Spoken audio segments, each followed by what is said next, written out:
আমাদের কাছে বা সব এই সমাজের কাছে আপনার কি চাও? আমাদের একটা আমাদের একটা পরিকল্পনা আছে। আমার এই ছোটো ভাইটা বলে শুনে খুব ভালো লাগলো যে মোবাইল তো জানে তো চালায়, আমি তার বুঝি না ওগুলো। তো ওই ফেসবুক পেজ করে অনেকের দিকে কামাই করে, মাঝে মাঝে যেটা ভিডিও দেখায়, আমি দেখি তো অনেক ভালো লাগে। আমাদের পরিবারের ইতিহাসগুলো যদি তুলে ধরি জনগণের দর্শকের কাছে সবাই যদি সাপোর্ট করে, তাহলে আমরা আগায় যেতে পারবো। সেখান থেকে ফেসবুক পেজ এবং ইউটিউব থেকে আমরা কামাই করে হয়তো বাড়ি গাড়ি করে আমার পরিবার ফ্যামিলিটা চালাতে পারতাম। কিন্তু আমাদের সব সামর্থ্য নাই। আর একটা মোবাইল ফোন নাই, ভাঙ্গাচোরা মোবাইল ফোন, তাকে 14-12 পাওয়া যায়।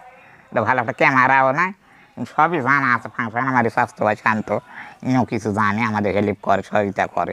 কিন্তু বলে এগুলো করে, তোরা করলে কামাই হবে তোদের।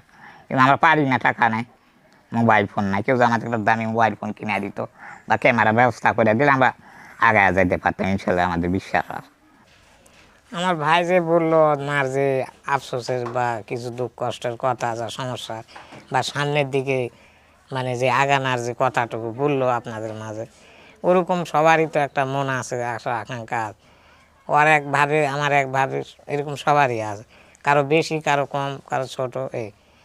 কারণ আমি তো আবার সবসময় হয়তো বাইরে থাকি, এই জন্য হয়তো আমার মনটা একটু কিছুটা হলে হালকা থাকে।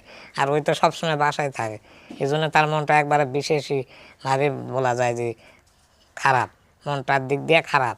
এখন হয়তো মনে মনে আশা স্বপ্ন করে যে এইটা হলে হয়তো বা আমি যদি করি আর ওই যদি দেখে বা শোনে, তাহলে হয়তো বা আমি শান্তি পাই, এরকম বলে আমাকেও। এটাই হয়তো আপনাদের দুঃখ আফসোসের কথা বলছে।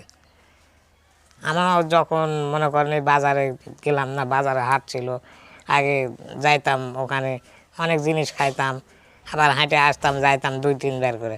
আর এখন তো একবারও যাওয়া যায় না, এই আবেগগুলো আসে।